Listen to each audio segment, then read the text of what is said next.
આજે આપણે કયો પ્રયોગ કરીએ છીએ? ઉષ્માનયન. ઉષ્માનયન આપણને બધાને ખબર છે. ઉષ્મા પ્રસરણના 3 પ્રકાર છે.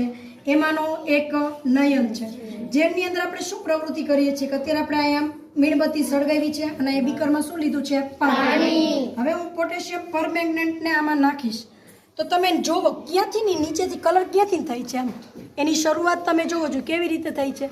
આ નીચેથી ઉપર આવે છે લાઈન, તમે જોવો લાઈન નીચેથી નામ ઉપર આવે છે, દેખાય છે. તો એનો મતલબ શું છે કે નીચે શું છે? ગરમ છે. એટલે નીચે કણ કેવા છે? ગરમ છે. એ હલકા થઈને ક્યાં જાય છે? ઉપર.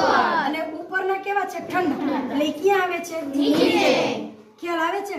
તો ઉષ્મા આ જે તમારા પ્રસરણની અંદર જે ઉષ્મા નયનનો જે આ પ્રકાર જે છે ત્યાં તમે આના ઉપરથી તમે સમજી શકો. જેના તમારા રોજિંદા જીવનના ઉદાહરણો છે, જેમ કે તમે ચા ઉકાળો છો તો તમે જોજો ગરમ પાણીમાં તમારી મમ્મી ચા નાખે એટલે કેવી રીતે શરૂઆત થાય? નીચેથી. અને પછી જ્યારે બધું જ પાણી એકદમ ગરમ થઈ જશે એક જ સરખું, ત્યારે આ બધો જ કલર કેવો થઈ જશે?